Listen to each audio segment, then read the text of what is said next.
El 18 de diciembre del año pasado, la Corte Internacional de Justicia decidió que tiene jurisdicción sobre la demanda incoada por la ex colonia inglesa de la Guyana Británica. La Corte, en esta situación, se dedicará a revisar el laudo de 1899 y revisar lo que representa el arreglo final de las fronteras entre ambos países. La Corte Internacional de Justicia, al justificar su jurisdicción, brinda a la demandada Venezuela la oportunidad de fundamentar su afirmación de que el laudo arbitral de 1899 es nulo y sin valor. De hecho, la cuestión de si el laudo es válido, como sostiene Guyana, o nulo y sin valor, como sostiene Venezuela, es una cuestión jurídica por excelencia. Ningún otro órgano que el judicial es más adecuado para determinarlo. En consecuencia, trataremos desde el punto de vista jurídico los pros y en contra de presentarse ante la Corte Internacional de Justicia.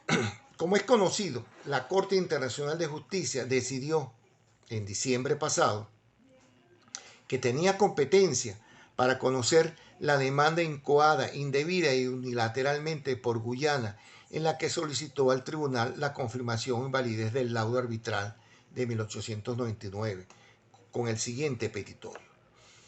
Guyana aspira a que la decisión de 1899 sea válida y vinculante para Guyana y Venezuela, y el límite establecido por ese laudo en el acuerdo de 1905. Guyana aspira y goza de plena soberanía sobre el territorio comprendido entre el río Esequibo y el límite establecido en la decisión de 1899.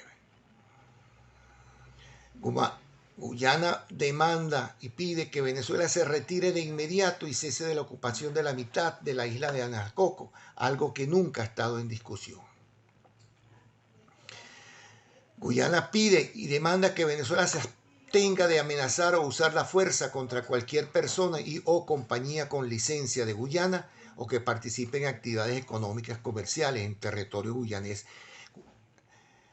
En este punto hay que señalar que Guyana ha venido violando desde el momento de la firma del Acuerdo de Ginebra el artículo 5 en cuanto se refiere a la entrega de concesiones, al no participar de tal situación al Estado venezolano.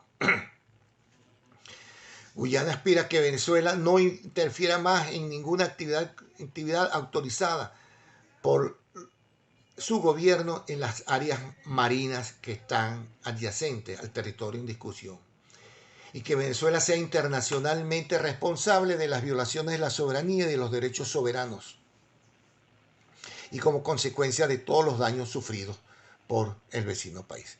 La cuestión de la jurisdicción, independientemente de cualquier apreciación que tengamos sobre la decisión y las dudas razonables que puedan surgir de la disidencia de magistrados como Abraham y Benuma y Jorban de Rusia, de las declaraciones del juez italiano Gaya y del jamaiquino Robinson y del juez Tonka, quien, aunque dejó constancia de algunas consideraciones sobre el voto a favor de la jurisdicción, manifestó algunos tipos de consideraciones.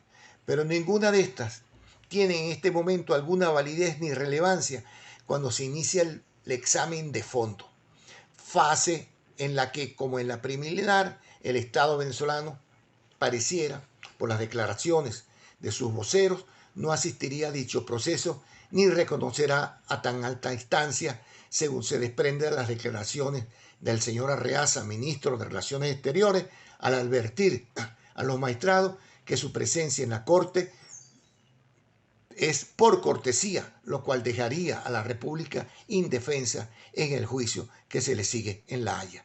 Mi pregunta a los presentes, a los que son abogados o estudian derecho, ¿cómo una persona puede presentarse a una corte por cortesía?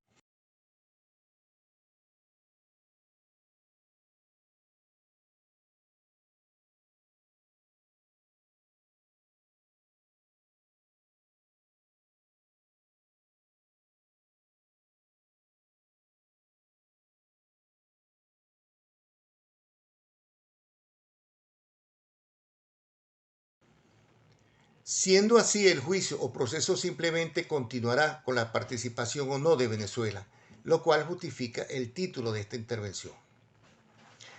Al considerar el tema, debemos insistir ante todo que las decisiones de la Corte, sean preliminares o sobre el fondo, son obligatorias para las partes en controversia. El artículo 59 del 59 del Estatuto lo establece así, y definitivas e inaceptables según el artículo 60 del mismo texto. Es decir, tienen carácter de cosa juzgada, pudiendo solo ser interpretadas o revisadas de conformidad con lo que señala el mismo Estatuto, lo cual, en una opinión muy personal, donde seguramente algunos no estarán de acuerdo, la Corte asumió un carácter supranacional que solo corresponde a los mecanismos comunitarios y a la Corte. Es solo un órgano auxiliar del Consejo de Seguridad para el mantenimiento de la paz. No obstante, no es posible, como algunos han pretendido hacerlo, argumentar la defensa de la soberanía o la legislación interna para no cumplir una decisión del tribunal. En consecuencia, la única vía en este momento para resolver la controversia es recurrir a los medios pacíficos establecidos en el artículo 33 de la Carta, en este caso la vía jurisdiccional. El artículo 33 podría decir que resume esos mecanismos en diplomáticos, políticos y jurisdiccionales, como son la negociación, la investigación, la mediación, la conciliación, el arbitraje y el arreglo judicial, mecanismo que se encuentra en este momento vigente. Como vemos, se privilegia la negociación. Estos medios pueden ser considerados, como hemos dicho, diplomáticos, políticos y jurisdiccionales, pero Guyana escogió en forma inconsulta la vía jurisdiccional. Vale la pena recordar que durante una de las audiencias del 30 de junio pasado, el juez marroquí preguntó a la parte guyanesa si había agotado todas las opciones antes de recurrir a la instancia jurisdiccional, considerando que el Acuerdo de Ginebra como una hoja de ruta para la resolución pacífica de la controversia. En su preámbulo establecía que el arreglo debía ser amistoso, resuelto de forma que resultara aceptable para ambas partes, y en su artículo primero buscar soluciones satisfactorias para el arreglo práctico. Del mismo modo, podemos señalar también o agregar que la delegación guyanesa reconoció en la pregunta del juez marroquí que no habían sido agotados todos los medios, lo cual evidencia la falta de buena fe de Guyana como principio de todo arreglo. Nunca un arreglo por la vía jurisdiccional puede ser práctico y satisfactorio en una controversia territorial cuando estas son siempre un juego sumacero. Es impensable pensar que la solución puede ubicarse en un marco distinto al artículo 33 de la Carta. Más grave aún, una confrontación bélica por dos razones. En principio, la comunidad internacional no lo entendería ni aceptaría. Y en segundo lugar, creo que hoy, a pesar del tono incendiario de algunos voceros oficiales del gobierno, no se está en capacidad financiera, técnica, operativa, logística para una confrontación armada con ninguno de los países vecinos. Las guerras territoriales entre la India y Pakistán por Cachemira, las Malvinas y la invasión a Kuwait en el siglo pasado no son viables. Aquella época de la invasión colombiana por el Golfo con la corbeta Caldas creo que quedó atrás. Ya no contamos con las fragatas ni con los S-16. Esa parte quedó atrás, lo cual representa una razón más para no ir a la Corte. Ciertamente el poder político, debido a su responsabilidad en el tratamiento de este problema, se encuentra en un dilema shakespeariano: ser o no ser, ir o no ir a la Corte, reconocer o no reconocer la jurisdicción de esta instancia. Por esta razón, veremos ahora la visión jurídica en la parte 3. Estratégicamente, la no comparecencia en términos generales afecta negativamente la posición del Estado venezolano en el proceso. El tribunal habrá de considerar los argumentos y las condiciones que Guyana presente en su memoria, programadas para el 8 de marzo de 2022. Si Venezuela no se presenta el 8 de marzo del 2023 con su contramemoria, en respuesta a los argumentos de Guyana para la Corte, le será muy difícil evaluar la posición de Venezuela. El magistrado Tonca, quien votó a favor del fallo de la Corte, declaró lo siguiente: es importante que las partes entiendan que si la Corte declara nulo y sin efecto el laudo arbitral de 1899, como la alega Venezuela, la Corte necesitará mayores información de forma de comprobar las pruebas y argumentos que se presenten, a fin de resolver la controversia. Sin estas presentaciones, la Corte no estará en condiciones de determinar la disputa. La Corte tendrá que reconocer de manera clara y convincente todo lo relativo a los vicios de nulidad del laudo de 1899. En primer lugar, hay que advertir que no existen instrumentos, o mejor dicho, convenciones, tratados o protocolos que regulen la anulación de los fallos arbitrales de tipo político como el laudo de París, a diferencia de los fallos arbitrales en materia comercial, como es la Ley Modelo de Arbitraje Comercial Internacional, aprobada por la Comisión de las Naciones Unidas para el Derecho Mercantil, que establece como motivos de anulación una triple escala de control. El primero, el control de la existencia y validez del convenio arbitral. Segundo, el control de la regularidad del procedimiento en garantía del derecho de defensa. Y tercero, en los principios de igualdad, audiencia y contradicción, y el control sobre la garantía del orden público. Convencionalmente existen dos instrumentos fundamentales para identificar las causas que puedan conducir a la denegación de un fallo. Por ello, partiendo de un principio que un fallo arbitral no es un tratado entre partes, nos permitiremos recurrir por analogía a los dos instrumentos. La Convención de Nueva York del 58, la cual destaca las causas que pueden conducir a la negación de un laudo, y la Convención de Viena de los Tratados del año 69, la cual se ocupa de regular la nulidad, terminación y suspensión de la aplicación de los tratados. En consecuencia, asumiendo por analogía que las causales que anulan a un tratado son válidas para un fallo arbitral, tenemos que la Convención de Viena de los Tratados del 69 identifica 8 causas de nulidad, de las cuales el dolo, la corrupción del representante de un Estado y la coacción sobre el representante de un Estado podrán sustentar la demostración de la nulidad del laudo de París. Como advirtió anteriormente el magistrado Tonca, la Corte considerará los argumentos y las conclusiones que Guyana presente en su memoria y la contramemoria que presente Venezuela en su debido momento. Para la Corte será muy difícil evaluar la posición de Venezuela sin su información. Para ir cerrando, las razones por las cuales Venezuela debe ir a la Corte fundamentalmente son jurídicas, pero recurriendo a la metodología de estudios del IAED, de acuerdo a los 4 campos de poder, existen múltiples razones. El Instituto de Alto Estudio y la Defensa Nacional divide estos campos en el económico, y la crisis que presenta Venezuela es estructural debido al modelo socialista de producción. En lo posible, posiblemente, somos el único país que tiene conflictos y diferencias con todas las fronteras terrestres y marítimas.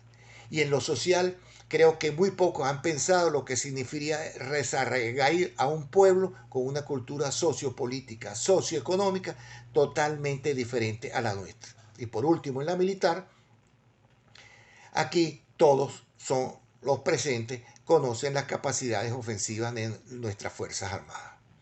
Luego de este pie de nota, volviendo a la visión jurídica de por qué se debe ir a la Corte, la Corte nos permitiría, primero, hacer referencia concretas sobre el proceso que llevó a la firma del pacto o compromiso que dio lugar al Tratado de Washington, carente de toda buena fe, principio fundamental de todo acuerdo nacional o internacional.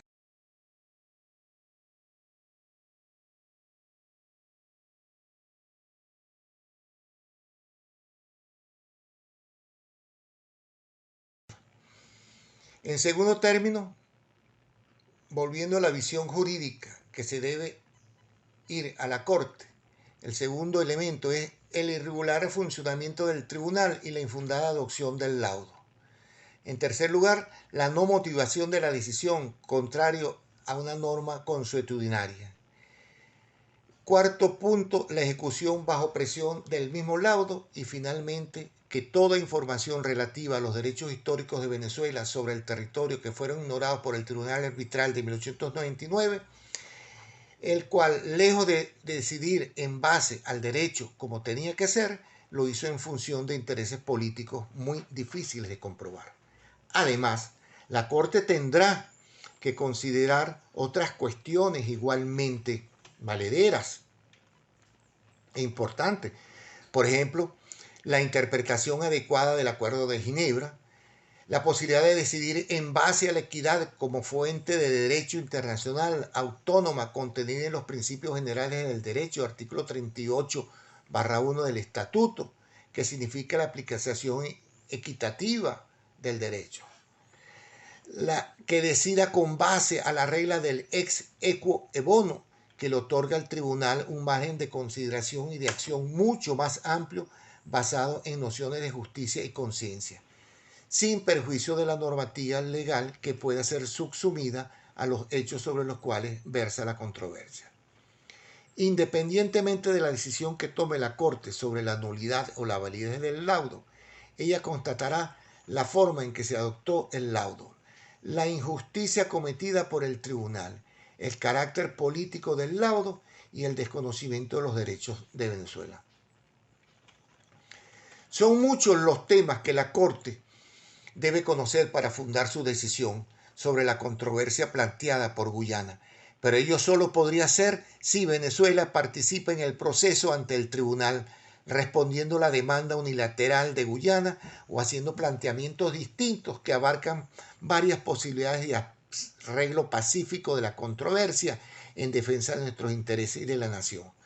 Creo que es un deber de la Corte buscar en su sentencia que invite a la parte guyanesa a volver a los medios diplomáticos y políticos del Acuerdo de Ginebra, como son la negociación o la mediación para la solución práctica y satisfactoria de esta controversia. En resumen, recurriendo a la matriz de pago que vemos adelante, en base a la teoría de los juegos, con la cual iniciamos esta presentación, dejo a su consideración los factores y variables a completar en la matriz de por qué debemos a la Corte. Si vemos que en el cuartel entre comparecer ambas partes saldrían beneficiosas. Primero, porque ambos tienen la oportunidad de defenderse y exponer sus argumentos. Venezuela presenta sus títulos históricos y jurídicos y la Corte tiene la oportunidad de evaluar los argumentos de ambas partes. Venezuela tiene la oportunidad de solicitar medidas provisionales, según el artículo 41. Si Venezuela no comparece, saldrá muy mal. Su matriz de pago le daría 0 en la misma y Venezuela pierde, porque Venezuela pierde la oportunidad de defenderse. Guyana puede pedirse sentencia a su favor y el tribunal decida en base a argumentos probados, presentados por Guyana, y Venezuela perdería, como decimos aquí, los aficionados al béisbol, a los Tigres de Aragua, que se perdería por forfait. Muchas gracias por su tiempo, muchas gracias por su atención. Espero que una gran parte, una mayoría de ustedes, estén de acuerdo en esta presentación. Buenas tardes.